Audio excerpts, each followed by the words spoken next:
안녕하십니까, 이태현입니다. 여기는 상해 해민로입니다. 예전엔 정말 북적북적하고 활기가 넘치던 거리였는데 지금은 사람도 없고 가게들도 텅 비어버렸습니다. 거리는 썰렁하고 한산하기만 합니다. 어떤 네티즌은 이렇게 말했습니다. 10년 전 내가 상해에 갔을 때는 사람이 너무 많아서 길 하나 건너는데도 줄을 서야 할 정도였어요. 근데 지금은 완전히 딴 세상이 됐네요. 정말 이해할 수가 없어요. 시골에 사람이 적은데 이 큰 상해에서도 사람이 이렇게 없을 줄은 정말 몰랐어요. 도대체 다들 어디로 간 걸까요?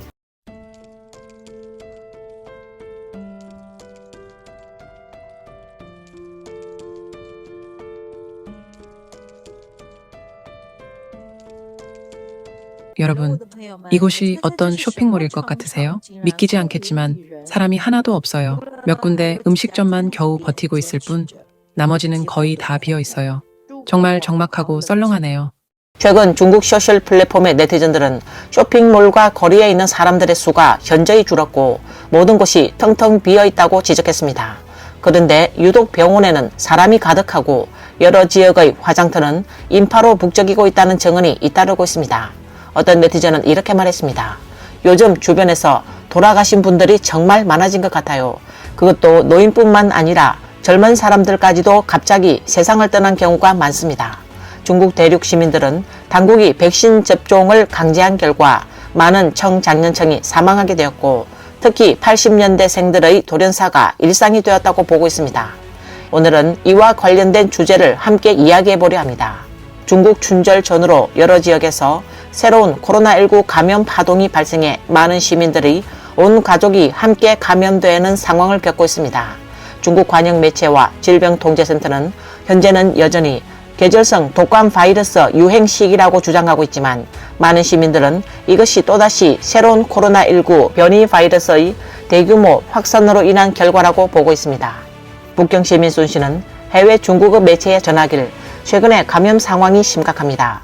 감기에 걸린 사람이 많고 주변에도 여전히 마스크를 쓰는 사람이 꽤 많습니다. 증상은 기침 같은 게 주를 이루고 회복이 더딥니다. 일부 사람들은 이게 코로나 바이러스라고 말합니다. 제 친구 중 한 명이 최근에 심장마비로 갑자기 세상을 떠났어요. 그는 기저질환도 없었는데 말이죠. 우리는 이게 바이러스와 관련이 있을 거라고 의심하고 있습니다. 최근엔 저의 장모님도 돌아가셨습니다. 라고 말했습니다. 하북 보정시민 장 씨는 지금 감기 증상이 예전에 코로나 확진됐을 때 증상이랑 똑같아요. 예전엔 감기에 걸리면 머리가 아프거나 열이 나거나 콧물이 나기도 했죠. 그런데 지금은 그런 게 아니라 온몸이 쑤시고 아픕니다. 제 아내는 막 감기에서 회복됐어요. 하지만 많은 사람은 감기에서 폐렴으로 사망했고 장례식장은 지금 정신없이 너무 바쁩니다. 라고 말했습니다. 강소성 지역의 의사 장량은 지금은 30, 40대 사람들이 심근경색이나 뇌경색으로 갑자기 사망하는 경우가 많아졌습니다. 사실 이런 현상은 팬데믹 당시부터 수가 확 늘기 시작했어요. 이런 분들은 평소에 건강도 좋고 기저질환도 없고 아주 건강한 체격을 가진 사람들이 많습니다. 저희가 접한 사례들 중에도 이분들이 종사하던 직장도 크게 힘든 곳은 아니었고 대부분 공공기관이나 공기업에 다니는 사람들이었습니다. 라고 밝혔습니다. 장량은 이어서 건강했던 청장년층이 아무런 징후 없이 갑자기 세상을 떠난 경우가 많아요. 일반적으로 심장에 문제가 생긴 환자들은 아주 빠르게 사망에 이릅니다. 저희가 접수한 사례들을 보면 예를 들면 어떤 사람이 병원 로비에서 심장이 불편하다고 느끼고 응급실로 들어간 지 몇 분 만에 숨지는 경우도 있었습니다. 심장 문제는 제어하기가 정말 어렵습니다. 중국은 인구 기반이 워낙 크다 보니 한 도시에서 1년에 수만 명이 더 사망한다 해도 사회적으로 큰 주목을 받지 못합니다. 라고 말했습니다. 중국의 각 연령대 사망률 통계 자료에 따르면 1980년대 출생자의 사망률은 5.2%, 1990년대 출생자의 사망률은 3%로 나타났습니다. 중국에서 가장 큰 병원의 현황을 살펴보면 많은 사람들은 중국 최대의 병원이 상해나 북경에 있을 것이라고 생각하지만 실제로는 정주에 있습니다. 정주대학 제1부속병원은 중국 최대 병원일 뿐만 아니라 아시아 최대 병원이라는 타이틀까지 내세우고 있습니다. 다음의 세 가지 수치를 보면 왜 이 병원이 최대라는 타이틀을 가지고 있는지 알 수 있습니다. 하루 매출액이 6천만 위안을 넘고 병상 수는 1만 개 이상이고 외대 환자 수는 4만 명 이상에 달합니다. 이처럼 초대형 규모를 자랑하는 병원이 현재는 환자들로 가득 차 있습니다. 어떤 사람들은 그저 살아남기 위해 모든 걸 바칩니다. 만약 당신이 삶이 너무 고되고 괴롭다고 느낀다면 병원에 한번 와보세요. 병원이야말로 인생의 고통, 현실의 잔혹함, 인정의 따뜻함과 차가움, 세상의 무상함을 온전히 느낄 수 있습니다. 그러면 건강하게 살아있다는 것이 무엇보다 소중하다는 걸 깨닫게 될 겁니다. 이 세상에 아픔이 없고 모든 이들이 행복하길 바랍니다. 블로그 열심히 더 나아지자는 딸 루이루이와 함께 병원에 진료를 받으러 갔다가 최근 한 영상을 올리며 병원 안은 온통 사람들의 고통이 가득하고 병실에는 눈물과 슬픔으로 가득 차 있으며 진료비 명세서에는 온통 무력감과 불안만이 담겨 있습니다. 우리 지역 병원인데 예전보다 확연히 환자 수가 훨씬 많아졌어요. 제 시간은 전부 줄 서는데 다 쓰이고 있고 귀에는 웅웅거리는 소리만 들리고 이젠 아무것도 들리지 않는 것 같아요. 이런 환경에 장기적으로 노출되고 아이를 안쓰럽게 바라보는 마음까지 더해지니 저는 그저 마음을 다잡고 강해지려고 노력할 수밖에 없습니다. 라고 말했습니다. 중국 절강성 원주시 평양현의 블로거 아주는 최근 어머니를 병원에 모시고 진료를 받으러 갔고 그가 올린 영상에는 밤 12시가 넘은 시간인데도 여전히 많은 사람들이 응급실 진료를 기다리며 줄 서 있는 모습이 담겨 있었습니다. 그는 응급실에 20명 넘는 사람들이 줄을 서서 기다리고 있었는데 의사는 단 한 명뿐입니다. 병원 측도 현장 상황을 보고 긴급 대응을 좀 해야 하지 않나요? 라는 글을 남겼습니다. 북경 시민 왕 씨는 해외 중국어 매체에 얼마 전에 장례식에 참석했는데 장소는 다싱 화장장이었습니다.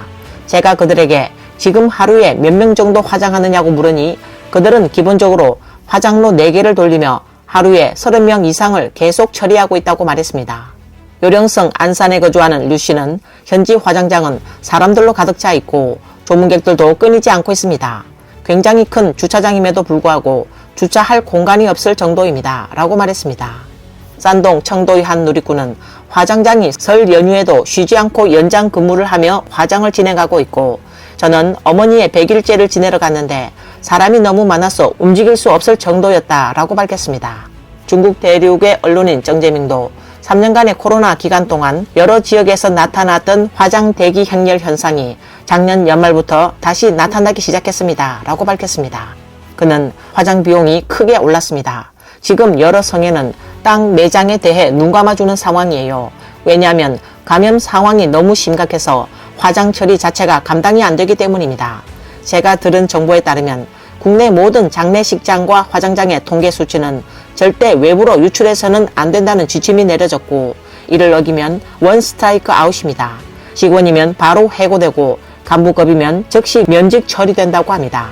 지금 이처럼 엄격한 명령이 내려졌기 때문에 화장된 시신의 숫자는 철저히 비밀에 붙여지고 있다라고 말했습니다. 장례식장 앞이 교통체증이에요. 길이 꽉 막혔어요. 전부 차량들이에요. 지나갈 수가 없어요. 전부 다 입관을 보러 온 사람들입니다.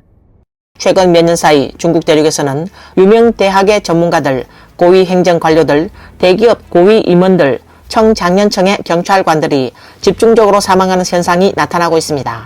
이들 중 다수는 중공 당국이 우수한 당원이라며 대대적으로 선전했던 인물들입니다. 2023년 8월 파룬궁 창시자 류용주 대사는 이렇게 지적했습니다. 코로나19는 주로 공산당과 중공을 맹목적으로 다루고 중공을 옹호하며 중공을 위해 목숨 바치는 사람들을 향한 것이었다. 그는 또한 현재 이미 많은 사람들이 사망했으며 그 중에는 젊은 층도 상당히 많다고 말했습니다. 또 류용주 대사는 중공은 줄곧 코로나19의 진실을 감추고 있으며 현재 중국에는 이미 4억 명이 이로 인해 사망했다고 밝혔습니다. 그리고 그는 이번 코로나 사태가 완전히 끝날 쯤에는 중국 내 사망자가 5억 명에 이를 것이라고도 예언했습니다. 언론 보도에 따르면 중국 공산당, 공산주의 청년단, 소선대 등 중공 관련 조직에서 탈퇴한 수많은 시민들이 전염병을 피하거나 바이러스를 극복한 사례가 상당수 존재한다고 전했습니다.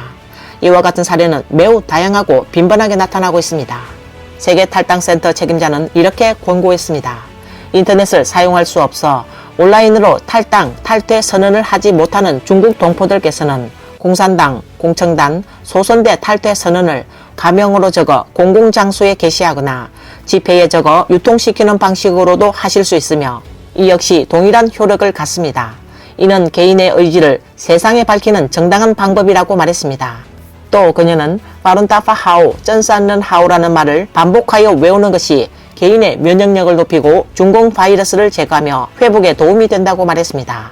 중국 각지의 병원은 사람들로 인산인해를 이루고 있는 반면 한때 북적이던 쇼핑몰이나 거리 등은 사람들이 눈에 띄게 줄었고 북경, 상해, 광주, 심천 같은 일선 도시들조차 마찬가지입니다. 지금 나는 대상해 류가취 세계금융센터에 있어요. 한낮인데 길거리엔 사람이 하나도 없네요. 화이트 칼라들은 어디 간 거죠? 미녀들은 여긴 전부 대형 은행 본사 건물들에 각종 증권 금융센터 빌딩들이 밀집해 있는 곳이라 원래는 직장인들이 가득해야 하는데요. 다들 어디로 간 거죠? 한 바퀴 돌았는데 식당 하나, 먹거리 장터 하나도 안 보여요. 밥 한 끼 먹을 데도 없어요. 여기가 정말 연간 GDP 5조 위안을 창출하는 그 대상에 맞나요? 진짜 이상하네요. 사람들은 다 어디로 간 거죠? 우리 고향보다도 사람이 없어요. 이렇게 큰 마트에 사람이 하나도 없네요. 다들 어디 간 걸까요? 안녕하세요. 저는 광동 출신 아밍입니다. 지금 저는 광주시 천화구의 한 마트 안에 있습니다. 이 마트는 예전에 우리 동네에서 굉장히 유명했어요. 명절만 되면 사람들로 가득 차서 인파가 엄청났죠. 그런데 지금 보시면 아시겠지만 폐업한 가게는 문을 닫았고 양도한 곳도 많아요. 정말 아무 소리도 들리지 않을 정도로 조용하고 사람 그림자도 안 보입니다. 네, 사실 딱 3년 전 그러니까 코로나19 사태가 터지기 전만 해도 이 마트 장사는 엄청 잘 됐어요. 작은 분점도 몇 개 생겼을 정도였죠. 그런데 지금은 코로나 이후 사람들의 소비 습관 변화 때문인지 이 마트의 다른 분점들은 다 문을 닫고 철수했어요. 이제 남은 건 이 큰 본점 하나뿐인데 이것도 오래 버티지 못할 것 같아요. 자, 보시는 것처럼 유동 인구가 거의 없고요. 마트가 크면 임대료도 만만치 않을 겁니다. 이 건물이 총 4층이고 층마다 수천 제곱미터는 됩니다. 여러분, 지금 대상해의 실물 경제 상황을 보여드릴게요. 자매들, 여기는 상해 칠보로예요. 한때는 가게 하나 얻는 것도 하늘의 별 따기였는데 지금은 아무도 관심도 없어요. 시장 전체가 점포 임대 전단지 투성인데 심지어는 임대료도 안 받고 그냥 들어와서 관리비만 내면 쓸 수 있다고 해요. 그런데도 사람이 안 들어옵니다. 시장 전체 점포 임대율이 10%도 안 돼요.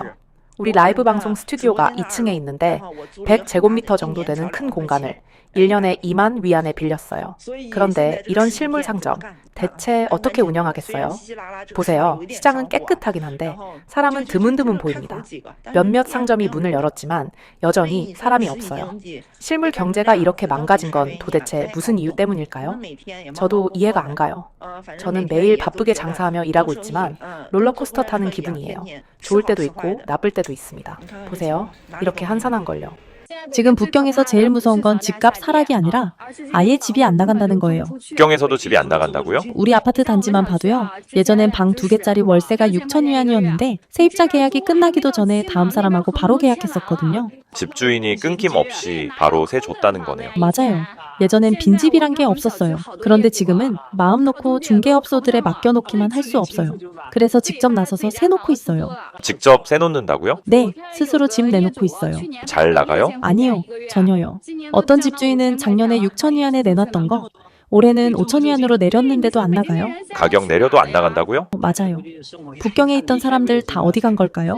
아마 생활비 부담이 너무 커서 북경을 떠난 것 같아요. 더 황당한 건 북경의 사무용 건물들이에요. 공실률이 지금 최소 50% 이상이래요. 진짜 그렇게 심해요? 직접 가서 보면 층 하나에 사람 몇 명 없어요. 지금은 100제곱미터짜리 사무실도 월세가 겨우 만 몇천 위안이에요. 그렇게 싸다고요? 제곱미터당으로 치면 3, 4위안이에요. 예전에 북경에서 이렇게 싼 집 봤어요?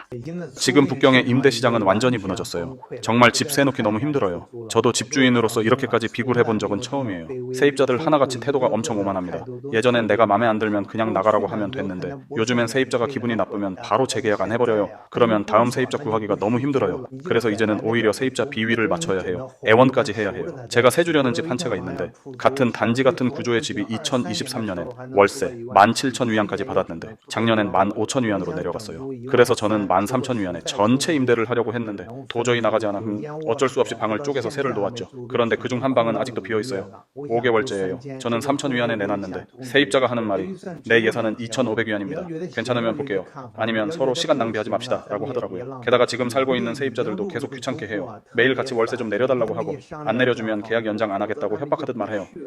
믿어지세요?